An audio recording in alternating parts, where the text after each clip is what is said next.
welcome back.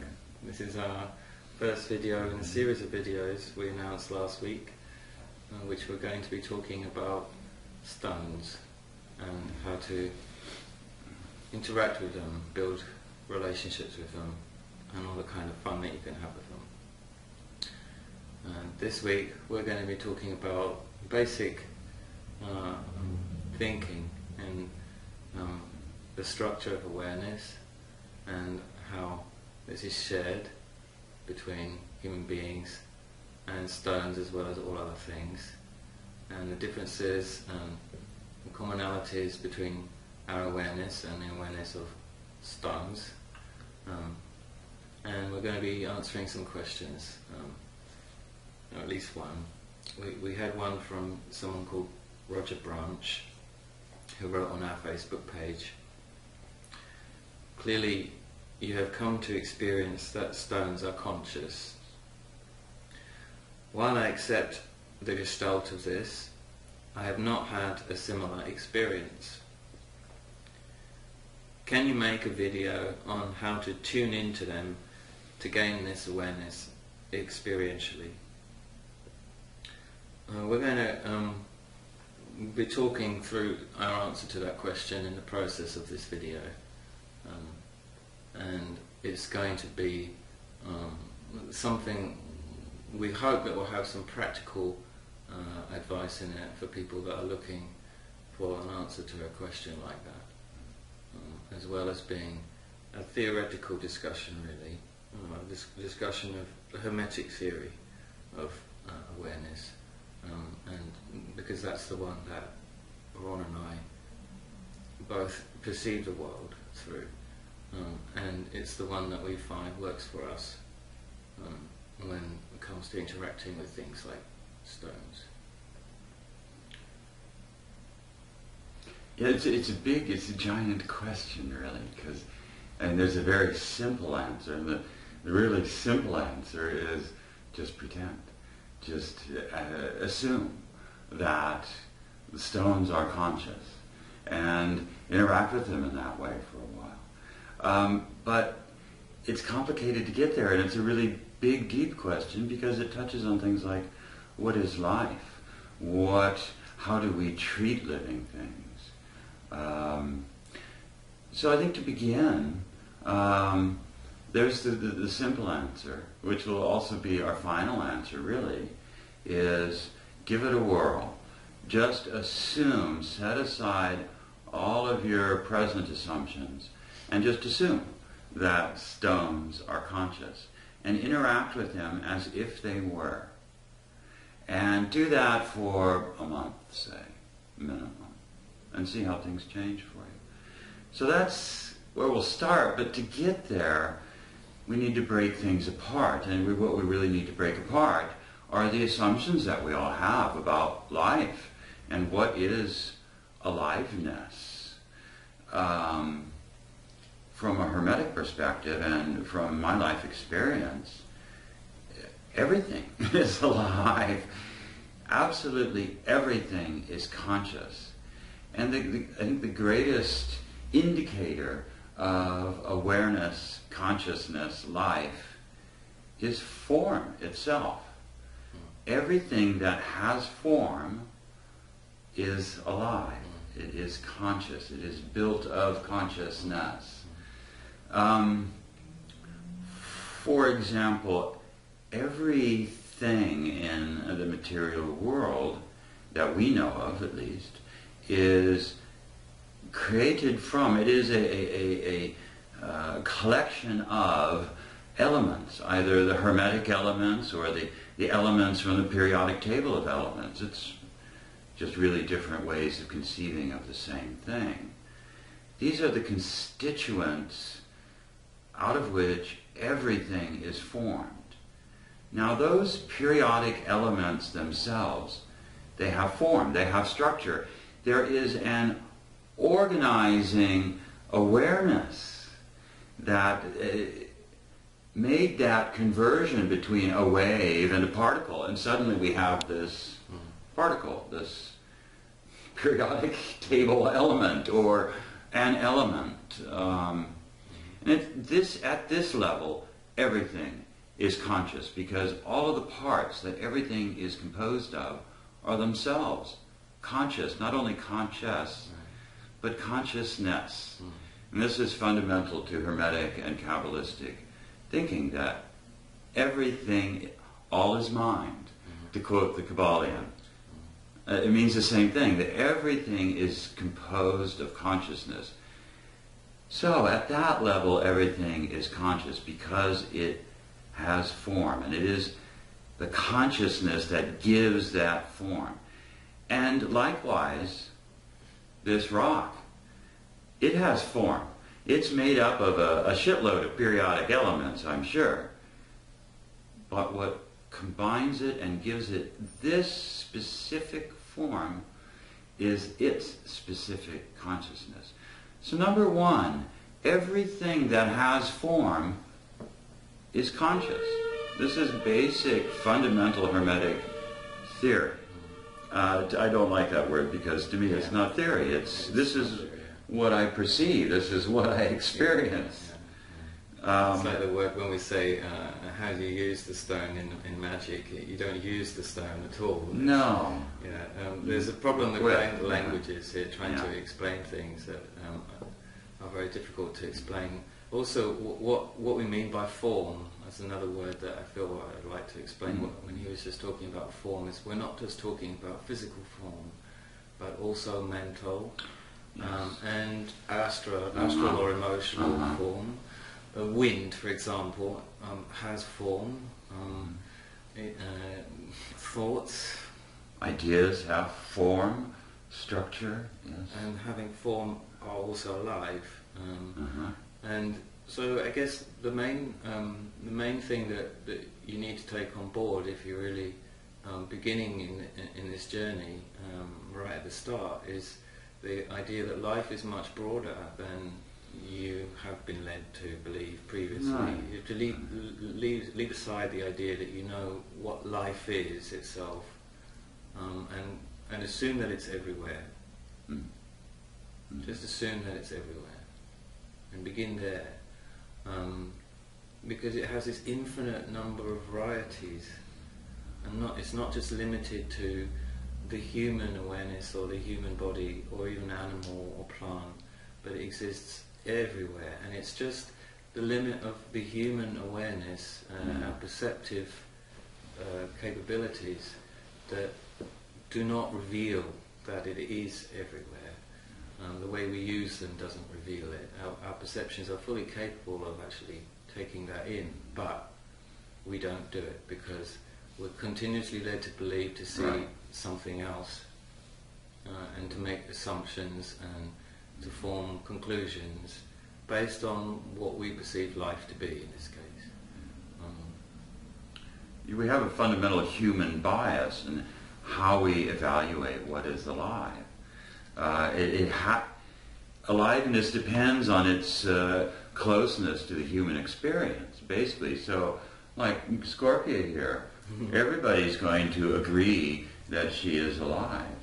But if I tell you that this lighter is alive, it is. That's the thing.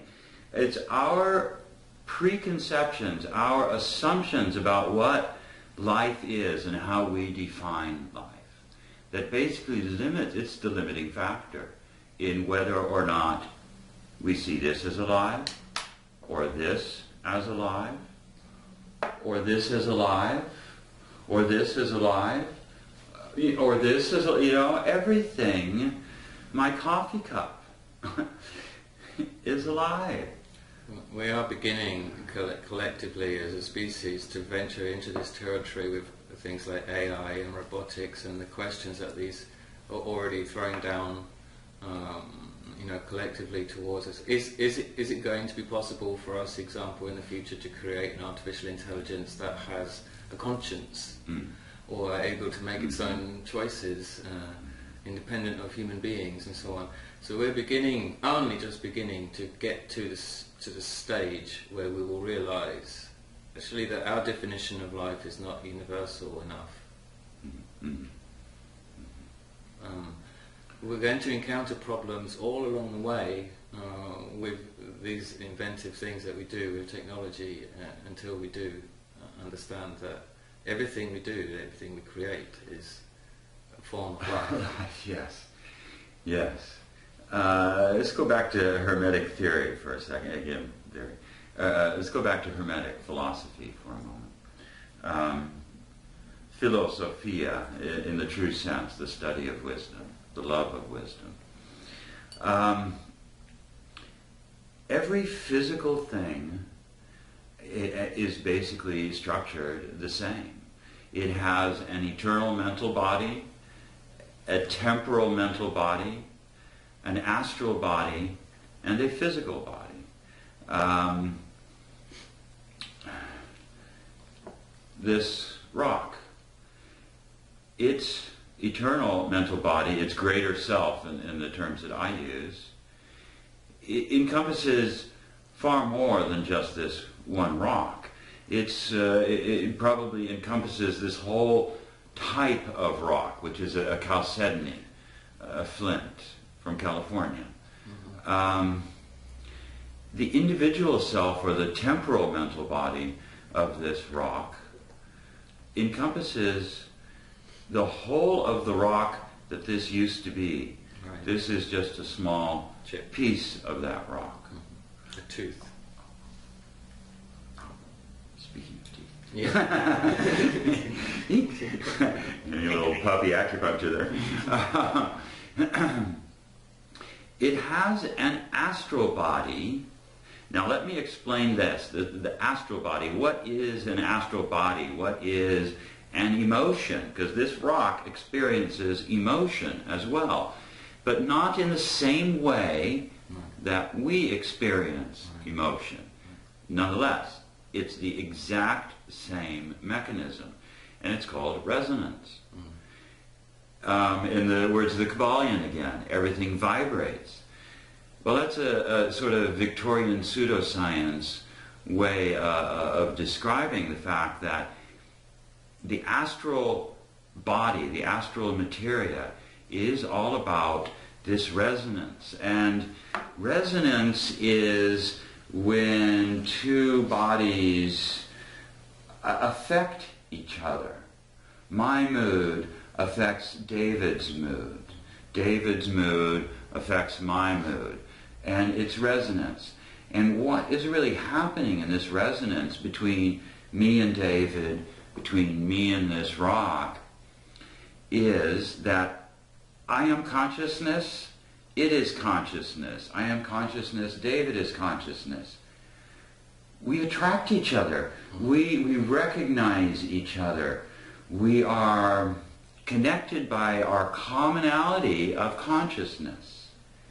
But there's this tension between that commonality of consciousness and our differences. The difference of this individual self and the difference of this individual self and this individual self. Mm-hmm. And so there's this coming together, and there's this not actually coming apart, but this stepping back and saying, wait a minute, that's not quite the same as me at this level. This is the astral level. So this rock is doing that exact same thing with this rock, my coffee cup, me, David, Scorpia. You know, everything is interacting at an astral level, which we experience primarily as emotion, feelings, yeah. As feelings. But it's far more than that. It's not, again, our preconceptions, our humanocentric way of judging everything else. Right. Another way of saying it is that we're human beings are so obsessed with reacting to our feelings when we have them that we seldom ask why we're having feelings, and we're just continuously on the surface of the wave of what we feel, and never really diving down deep into it. Something like this stone, however, it's impossible for it to just surface on the wave of its astral awareness. Right. It's completely immersed in its astral awareness is totally 100% resonating with the entire universe. It has no choice. It doesn't experience any thought of choice, really, in that sense. Right. Right. Which, when you look at it that way, makes it somewhat superior to us.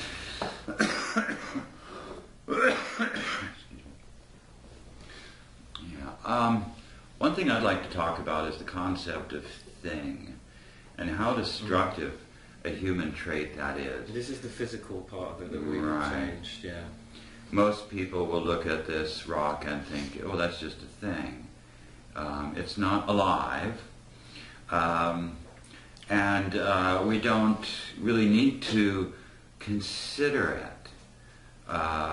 We can do whatever we want to with it. It's mine. I picked it up. It's mine. It's mine for as long as I want it, and then I'll just toss it away. It's not precious in that sense. It's only precious in the sense of possession. But if we treat this stone as if it were alive and capable of the same astral resonance that we would experience as emotion, and we treat it that way, with that in mind, and it's sitting there resonating with what we are bringing to it, if we were it, we would feel like crap. We would feel useless, undervalued, ignored, unseen. So this concept of thing allows us to treat things without intention, without thought, without consideration, without compassion, without empathy, without any feeling whatsoever other than just our own selfish desires and needs. To use them so that they feel used. Right, to use them because we want to use them. Right. It has really nothing to do with the thing, ultimately. Yeah. It's all about us. Now, we treat each other this way all the time. Personally, globally, physically, astrally, and mentally. We treat other things that we even recognize as alive this way. And this is the great damage that this concept of thing has done to us. We, instead of making the alive things more precious, the things that we recognize as alive more precious, what it's done is that we've transferred this concept of thing to things that we recognize as alive, and we've diminished life. We really has. It's really killed our true appreciation of life. And part of what we are doing here with these videos is saying that it's all alive. And not only is everything, because everything's alive. To me, it's the golden rule, basically. Treat life like you would like to have life treat you. It's a real sort of self-centered way of putting it, because then it's all about how do I want to be treated. But, it's really, this is the essence of, what it really means is be empathic, be compassionate. Right. When I pick up my lighter and I light my cigarette, I touch my lighter with recognition for what it is. I don't just grab it and toss it down again. To me that was just an act of violence against my lighter, that might seem silly, and that is sort of silly, but it's in the essence of how we come to things and what we bring to them. Right. And I don't just assume that everything is alive. I know everything is alive. I perceive it. And the barrier to that perception is preconceptions. And this is what initiation is. It's a breaking down of those preconceptions. And if your initiation isn't constantly challenging those preconceptions, then it's not an initiation, you know, and do something else, you know.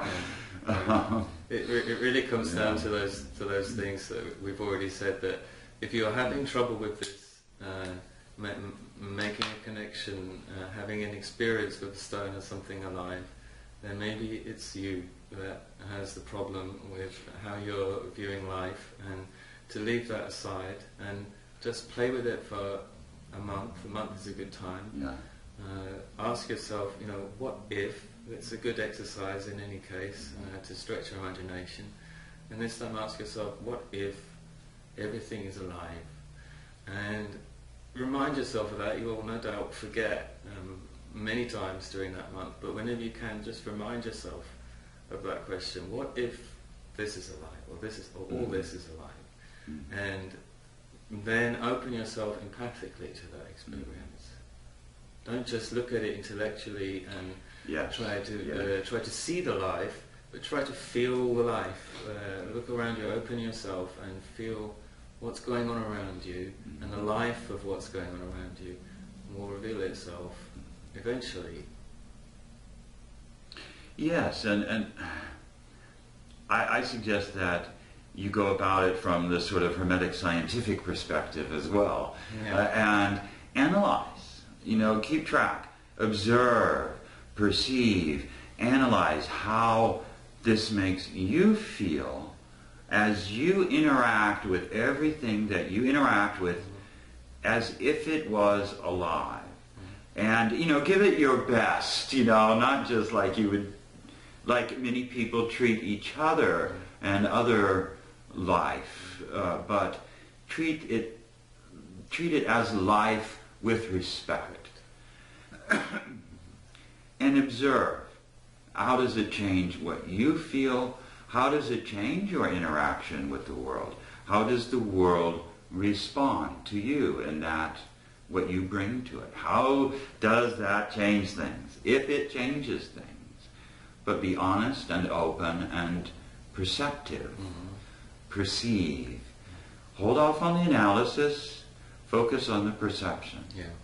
And at the end of a month, look at what you've learned. Then do the analysis. Wait until afterwards. Don't let the analysis dissect the experience as it's happening. Yes, this really gets in the way of something really important that we've sort of collectively left behind, and that's the art, if you will, of knowing. We've replaced it with knowledge. Knowledge is a very static, reproducible thing, you know. Okay, you want to have this experience, here's the knowledge, now you can have this experience, and anybody that I give this knowledge to will be able to have this experience. That's knowledge. It's what we've lost in relying upon knowledge is our ability to know. And this comes through direct personal experience and honesty and openness and self-analysis, self-examination. We are the instrument that is capable of knowing these things, of perceiving them. Hence, know thyself. It's a pretty obvious thing, but has many important, significant aspects to it. Knowing yourself reveals that the structure of awareness that we're talking about, with mental, astral, physical and eternal awareness, is actually there. And imagination is the path, the journey that you go on to get there when you're not there. So in the beginning you have to ask yourself, what if, and use your imagination as a vehicle to transport you to the place where you can perceive these things are actually objectively there. And this is different from fooling yourself into believing that a fantasy that you Right. keep having is real. It's very different, because when you have that experience and you do arrive at something that is objectively there and that is, for want of a better word, true or truth, there is a resonance within you towards that truth that bypasses all of this doubt, all of this this lack of confidence that we have in our own astral nature. Because that's really what we're dealing with here, is a dysfunction in our astral, in a human astral nature, that prevents us from seeing that all these things are alive. And imagination is the key to getting there in the beginning. So just keep going at it. And I think it's important to point out the difference between fantasy Yeah. and the magical imagination, Right. which Barden describes and applies in Initiation into Hermetics. This is not fantasy. It's something that you use. It's a tool that you use to evoke a result. But that result is, the whole process is continuously tested and examined for its veracity.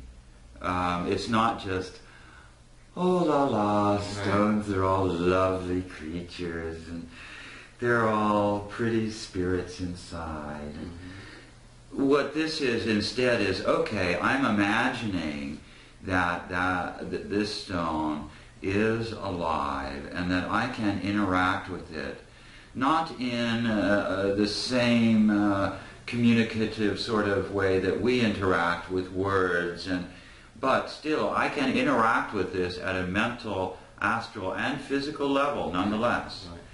Right. And with that assumption, I test it. Mm-hmm. I try this communication. I don't try it just once and, oh, well, it's not saying anything back.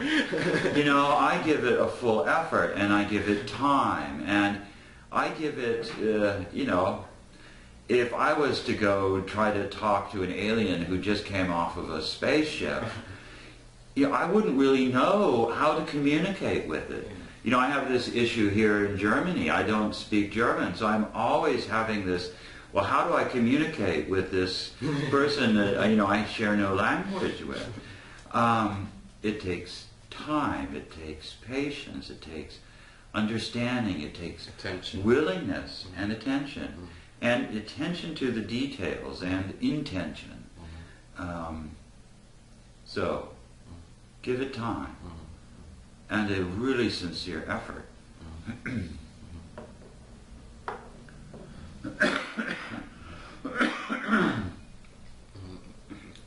That's about everything that we had to open with, except that we wanted to share with you some of our stories with stones, a couple of them each, that relate to work that we're going to be doing in later videos, and also what we've talked about just now, the structure of awareness. Would you like to start? Sure. Well, I've always had an interesting relationship with stones, even as a very small child. Anywhere I go, the stones always catch my eye. So I love to walk creek beds and river beds and everywhere that there are rocks. I'm always. And so a lot of rocks come into my life, into my pockets, onto my shelves, onto, you know, they're just always coming into and passing through my life. And there's always an arrangement of rocks in my pocket. And for me, the pocket rocks, they always resonate with moments in time and space, events that occur. like this rock right here is the most recent to come to my pocket. It came to me, and they always come to me. I see them, but it's clearly this interaction. It's communicating that this is the one to mark, that resonates with this moment. And this, my mother and I, who I recently visited in California, hi Mom, were walking up by Lake Sonoma, Lake Sonoma. And it was a lovely day. We were out having a walk in nature, and here, this rock will, as long as it is with me, help me resonate with that memory in a different way than just remembering it. It's connected with that memory, which is a precious memory. This fellow was given to me by my friend Andy in the UK. Hi, Andy. Hi, Andy. He and David went out for a walk one morning in the muddy field with the dog. Yeah. And Andy came back with this for me, and it's just a lovely memory, a lovely moment. This guy comes from the parking lot at the memorial service for David's mom. And it was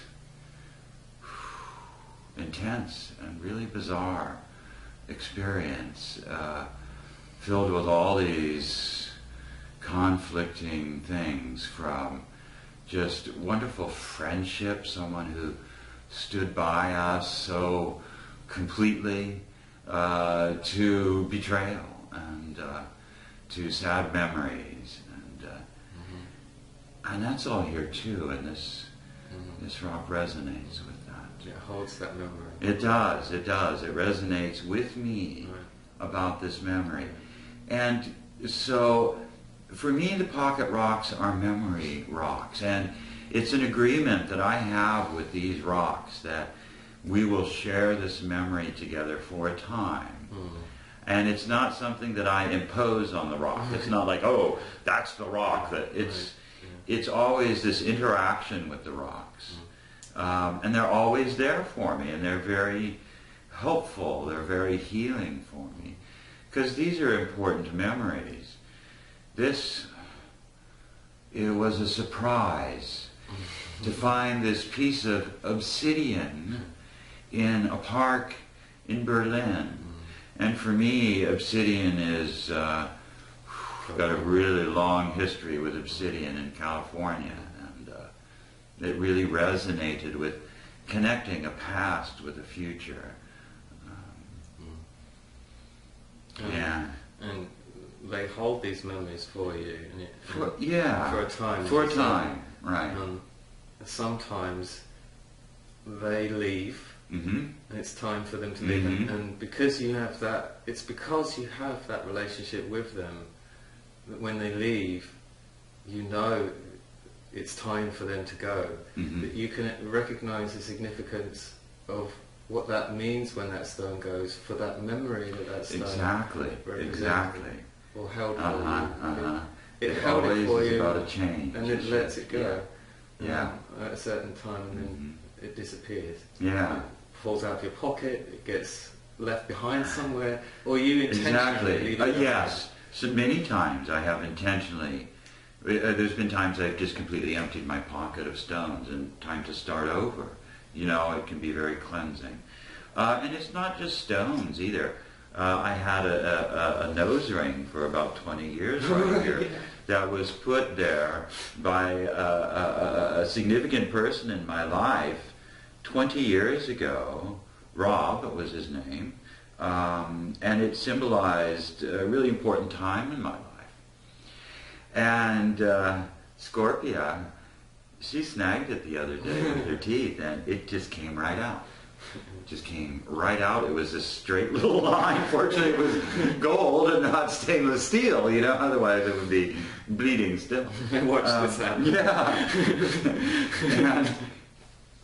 it was like, wow, you know, here is a mineral friend, this piece of gold, this gold ring, that had been altering my electromagnetic flow and balance very intentionally for 20 years, and held this resonance with this person in that moment, in that phase of my life, and suddenly it's removed. She came along and said... She did, and so for me that was like, oh, okay, so, well, okay, so now we must, you know, adapt, and it's time to let go of these things, this ring, this alteration of my electromagnetic balance and flow, and this attachment, this sort of attachment to that particular time in my life. Yeah, it snaps you back there. Right, yeah. Doesn't it? Yeah. And then you find your way out of that. Yeah, for quite a while after that happened, I was really filled with memories of that time. And it's like losing a tooth. Yeah. We've talked about that in relation to stones and what that means when we take them away from where they exist and where they live. Yeah, it was... why don't we talk about that more when we talk about the... later on in the series, I'm thinking it's a little more appropriate for there. How when we alter the stones and what that does to them. So my first story is very similar, actually. It starts in my childhood. I've always been interested in stones. Picked them up, and one day I was on the beach. I come from the UK, and I was on a pebbly beach in the UK, and I turned over this grey pebble. On the other side there was a fossil, and I was maybe 4, and I didn't know what it was. To me it was completely alien, a very fascinating thing. And I took it home, and that's when I learned about fossils. And so when I was a child, I was always looking for fossils wherever I went. My family, even my father especially, took me out to places where he knew that fossils were easy to find, and we'd go looking for them. And so my first journey into the world of stones was really in search of fossils. And I collected a large number of stones of different types, with different kinds of fossils in them, plants and animals, for maybe 8 years, till I was around 12. And I kept them all in a tin, a Quality Street chocolate tin that my nan had given me under the bed.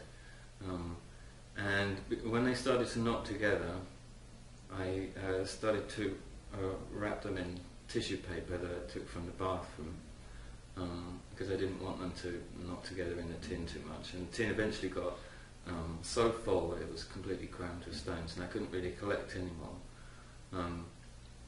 And in that time I met some pretty interesting stones that did some pretty interesting things. One stone I met, I picked up, and this was near the end of my time collecting fossils.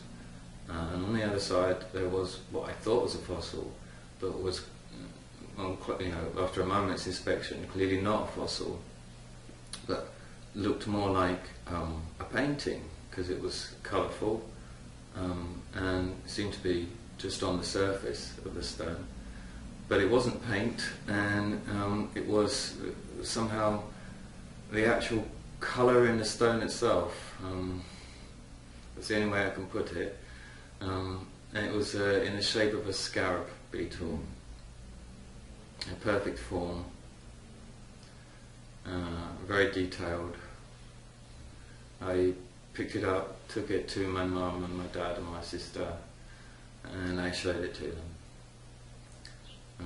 And then we took it home, and it was packed away in my little suitcase, and on the journey home the picture on the stone disappeared. Whatever it was that was on the stone didn't make the transition from Greece to the United Kingdom. and vanished completely. And I was heartbroken when I found it, and it was what looked like a normal stone to me. It was still seeing the world of stones different to the way I do now. But I kept it, and it stayed with my fossils. I think it was one of the last. And what I wanted to share with you about that whole journey is that when it finished when I was about 12,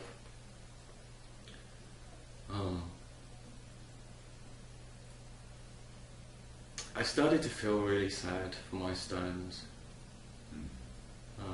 I started to really regret that I had taken some of them without asking if they wanted to be taken from the beautiful places that I'd found them in. I could remember, I've got a very good emotional memory, and I could remember the situations that I'd gathered them from. And I just felt this great sadness,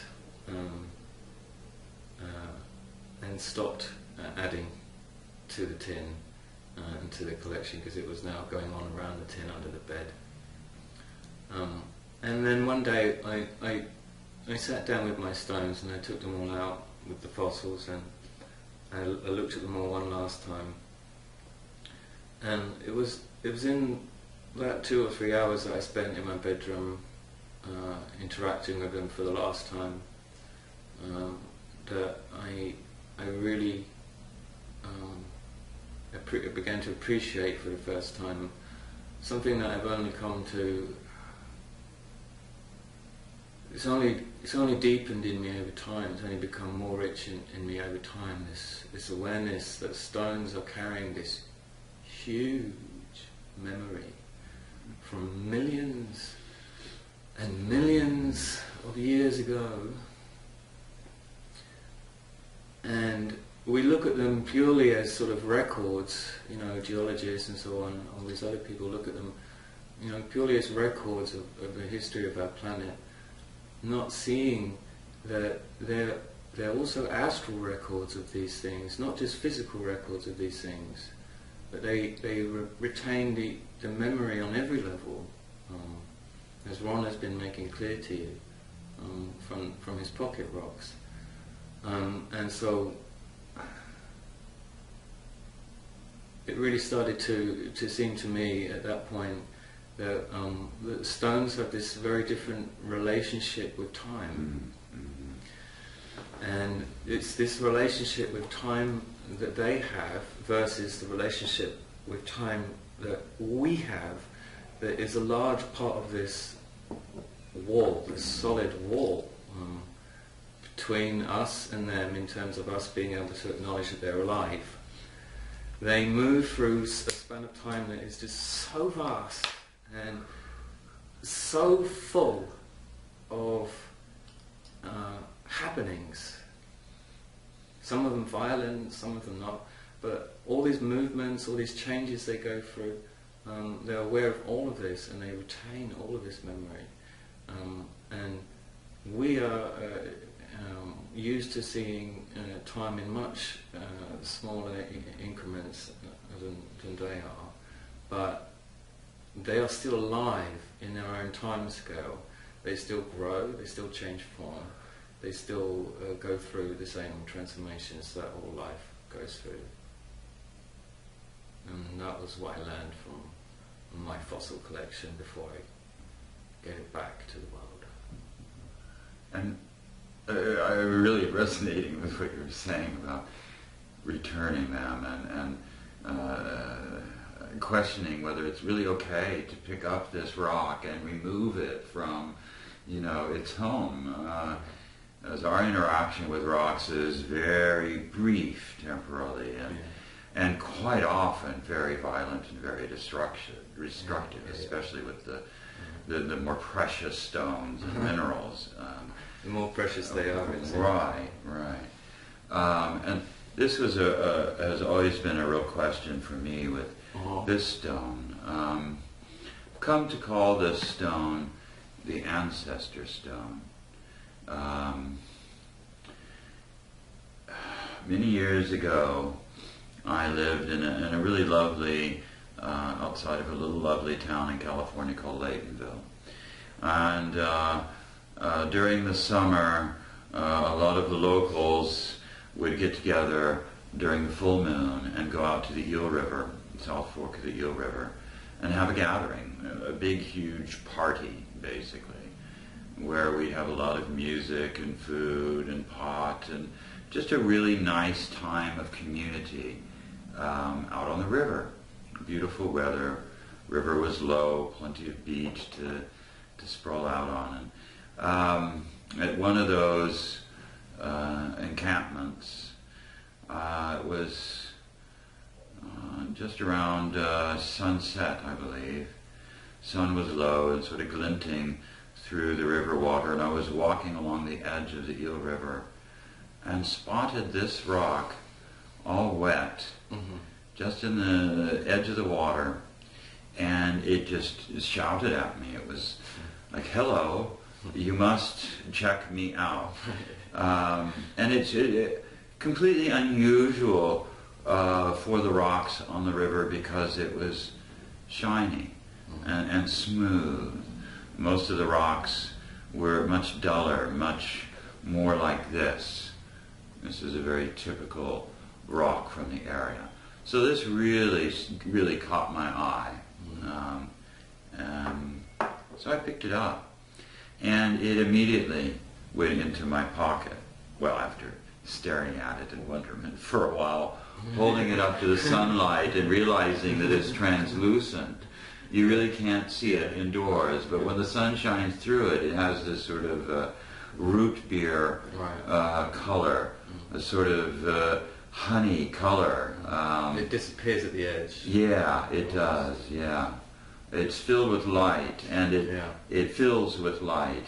And it has these interior, darker brown lines inside that over time I've come to realize change. They're rearranging themselves subtly, and sometimes just completely, and other times more gradually. It immediately went into my pocket and became a worry stone. This is if you have a worry, you hold the stone, you work it in your hands, and think about your concern, and things help resolve. And at the time, I had a lot of worries. It was a difficult time of a very dear friend being very ill, and a lot of questions about my future at that point. And I realized that it was becoming really densely opaque, with holding all of my worries. So I took it back to the river, put it in the river water, and cleared up again. It has this relationship with the river, where it requires the river to wash away what it takes on, basically. It's basically, technically, it's a gem quality chert. And over time, it's been with me for 20 years. This time. Something like that. Yeah, this time. And that's the sticker there.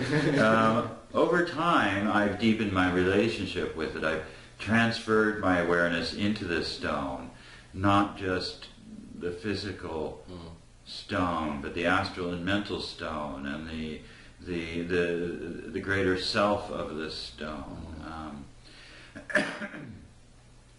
And I've come to learn, and why I now call it the ancestor stone, is that it was originally a part of a much larger piece. Let's see if I can get it in the camera here. It was about this big at one time, and flattened.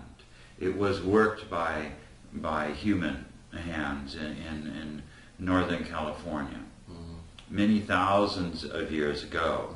I can't tell you how many thousands, because in exploring that kind of this is something I think most people don't understand, is that when you go back into past lives, there's no calendar telling you, oh, this is 11:25.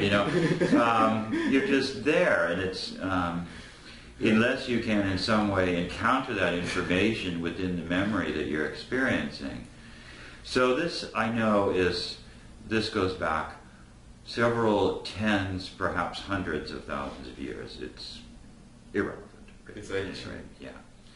So this was a piece that was formed by people in Northern California several tens of thousands of years ago at least, to be a memory stone, to be a connector between people, between generations of people. And I have connected through this small remnant, which has been in my possession for a short while. It's in the hands of a person for a while.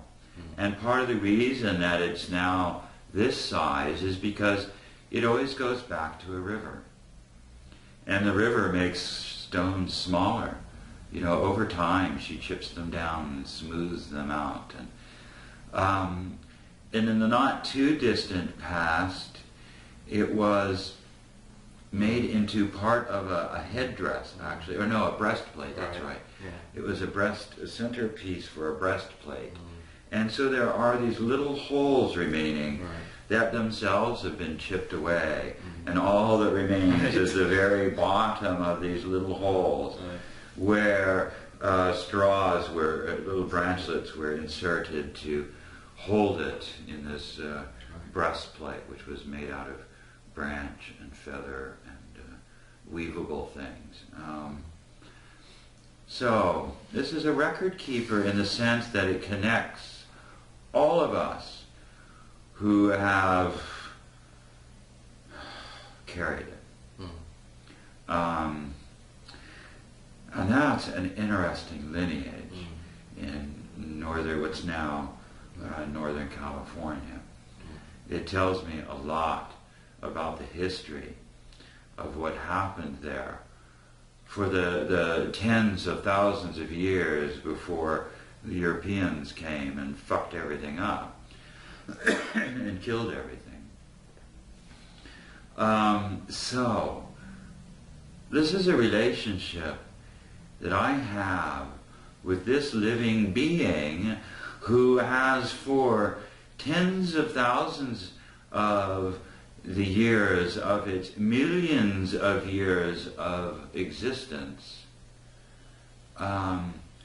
been cooperating with this, been in cooperation with human beings to do this beautiful thing together of preserving a connection through thousands of us, connecting us all together in this lineage of awareness of the earth and of where this stone comes from and what this stone has seen and what all the people who have connected with this stone have seen. So this is a history that I'm playing this part in for now. All the things that I'm witnessing in my incarnation now are part of this stone and its record. And it will go back to the river or be passed on to another person by me. And then again, connect. So when I came to America, when I came to Germany from America, it was very difficult for me to bring this stone with me. My inclination at the time was to return it to the river then, because I didn't know at that point whether I'd ever be able to return it to the Eel River, where she came from. But I asked the stone, and the stone very clearly said to me, no, I need to come with you for this part of the journey. And, so when I go back to America, I take, 2 times I've been back, I've taken the stone with me and taken her to the river and put her in the water and cleared her up, and held her up to the California sun. And, she says she wants to stay. And every time I ask her, we still on the journey together, and so far it's yes. But when it's clear that it's no, that's okay. Right. You know, it's just all part of the journey, and it's not about me possessing this stone. I protect this stone. That's all that I do. Right. I protect the stone for now. Right. Right. And befriend it. And befriend it, and you know, do my part in the lineage of feeding it. Right. You know, connecting not just with the it's not just with the stone. The stone is a lens, a portal, a focal point, and this is.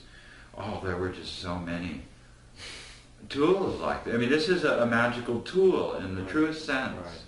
Right. Yeah, they were everywhere. Yeah, yeah. This is what we used to make tools out of, folks. Yeah, rock, stone, stone, and bits of string, and yeah. So that's my story of the ancestor stone. Yeah, it's a lovely story. My last story is about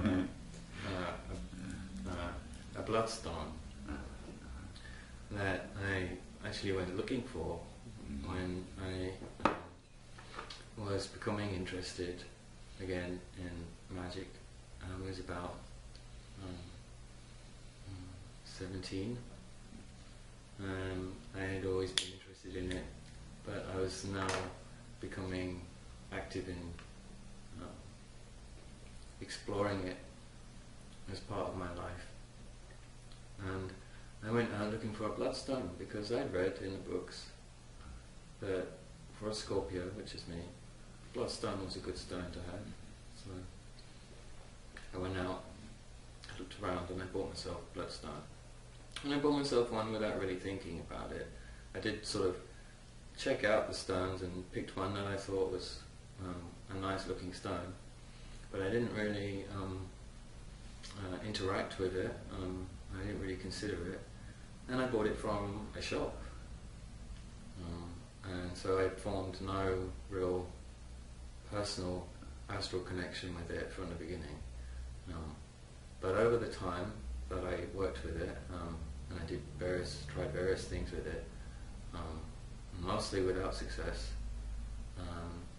I did learn quite a few things, and I did come to appreciate where I had gone wrong, the mistakes that I'd made. My stone was a small pendant that had been polished, bloodstone pendant that had been polished, and one part of the top had been bored, and a screw had been inserted into it with a hook for a chain on the other end and some glue poured around the top. And it was only when I started to really look at that, I took it off the chain, and I was often looking at it in my hand, and it was only when I started to really look at that and connect with it as if it were my body, and I saw it had this huge wound over the top to plug it in, but the whole of the surface was a wound. The polishing had damaged it in the same way that running sandpaper over our faces would damage them. It had exposed it, made it raw, made it satisfying for a human being to touch, but completely unsatisfying for the stone to be in. Did not feel natural to the stone at all. So when I first realized this, it took me a while, but I eventually got over the horror of realizing that this was happening everywhere.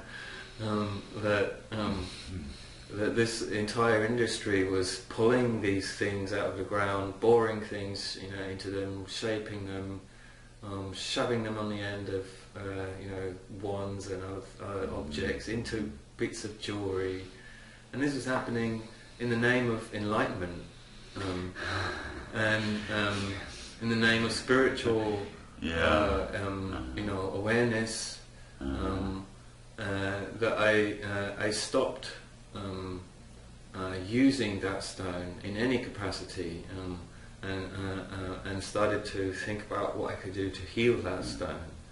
And my journey then really began with stones, and I really began to see that first thing you have to do with them, if you really care, if you really feel for them, and you need to feel for them to work with them, is you need to help them get over the trauma that they have been through to come into your hands. And there is always a trauma or series of traumas that you have to deal with first. That's going to be covered in some of our videos. And it ended up being something that taught me the very things that I'd come to it seeking to be taught as a bloodstone. I'd come to it seeking to kind of put me in touch with my nature, my Scorpio nature, and to communicate with me about that. But I had all these ideas about how that should be, and in the end what I learned from it was by seeing that damage, by seeing that pain, that suffering that it was in, it awakened in me those abilities to perceive in the Scorpio way more deeply, more penetratingly, and so on.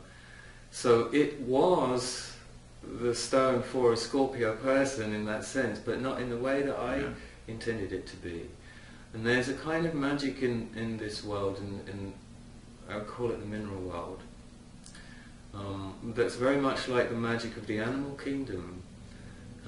And we recognize the magic of the animal kingdom all kinds of ways. Like a puppy, for example, she makes me smile every day just by being herself. It's just got this powerful magic to make me feel happy no matter what's going on in my life. And we recognize that all kinds of animals have this power. We even talk about it in shamanism, and attribute sort of totem animals with specific qualities and paths in life and so on for us to follow. But stones were also totems. Plants were also totems, not just animals. Everything is alive. Again, we come back to that, and that's what I learned from my first bloodstone. And that's another cautionary tale that I have to pass on to you, that I thought I'd share with you today. Not all the stones that come into our possession, into our lives, have been through a trauma to get there. Right. Like this guy. This guy, my trip to California, a couple of friends visited me there, William and Anthony. Hi, William and Anthony. We spent a day on the river, the Russian river, and William handed me this. And there was no trauma in that at all. It was lovely. It was a lovely moment, recognition of, oh, this rock is for Rawn. And so, this rock is for Rawn. But one thing I want to leave you with at the end here is... Oh, hello. Yeah, this beautiful quartz crystal. Now, I do a lot of work with double-terminated quartz crystals, and they are so beautiful. The structure is just really amazing. But here's something to think about. This creature does not exist in the sunlight. The only reason it is receiving all of this intense light is because we have ripped it out of the earth and give it an acid bath to clean it up so that it's this pretty thing. It does not, in its existence, experience sunlight. It lives in the mud. It lives in the places where there is no light. This is where it grows. Because we've dug it up to have this pretty thing, it has stopped growing. It can't grow. It doesn't have its matrix to grow in anymore. It's mud. It's mineral-rich menstrua to grow in. So it stopped growing. And now it's invaded by all these rays of light. And it's amazing what it does with light.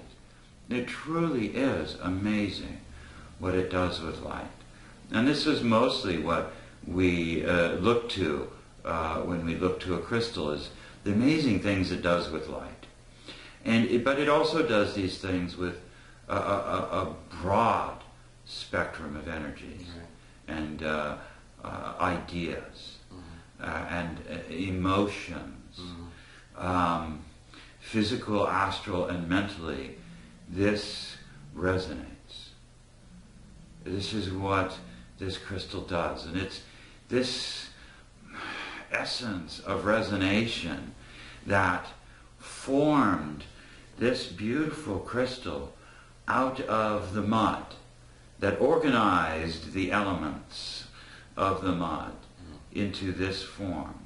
This is its essential meaning. But from the outset, whenever we work with a crystal, we have to recognize the fact that we have taken it out of its environment into this completely foreign environment filled with light and all these human emotions and noise and sound and right. And so it has gone through a major trauma. It is going through a major trauma constantly. So when we work with something like a crystal, we have to connect with that trauma first in order to really work with it and to create something not just of value to us. Ooh, I'm a magician, I can, project blah, blah, blah. But to work with it as a life form, as an individual, as a being that has these needs and this trauma, we can, through our interaction with this crystal, compensate in some way for the trauma that we have put it through by treating it with respect, by doing things with it that it wants to do, that it feels good about doing. I'm using human terms here to describe the human equivalent of our experience of what a crystal would experience. But, take that and translate it into human emotions. It would feel good. It would like to do that, And just talking to it and about it and with it in this way, it's clearing, it's taking on this sparkle that probably isn't translating in the camera, but is very clear here. It's resonating with what you're saying about it. Exactly. It's saying, oh wow, fucking hell, somebody recognized me. Hey, woohoo, hello.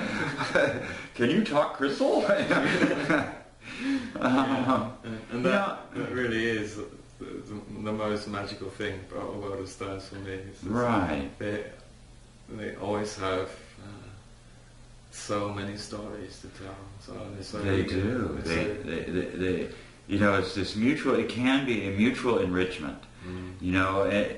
Even after what we have done to this mineral entity, we can have a relationship with it where not that it is our mineral familiar, but we are also its human familiar. It's an interaction. It's a mutual relationship, not just I will use this to do what I want it to do. So, end of rant. For the moment. The end of first video. Yeah. We have talked about most things we wanted to mention. I think so. Is that everything on our little list there? Yeah. We've just been there. Okay, We're done. So you want to tell them about our next video? Yeah, next video. We haven't decided yet what stones we're going to be bringing in front of you next week, but we're going to be bringing some of our stones, our personal stones, in front of the camera and showing you a few things about them and talking about the essential meaning of each of these individual stones. So hopefully that will give you an idea of how to perceive the same thing, essential meaning, in other stones. And we'll have a few other things to say as well at the time. Yeah, I'm sure we will. So, let's leave you with the final thought that we started out with. Yeah.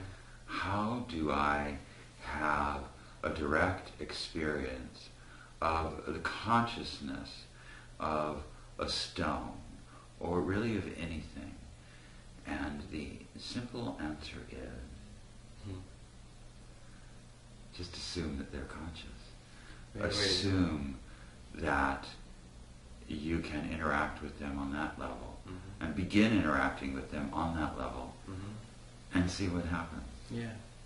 Assume that And you have fun already with know it, how to do it.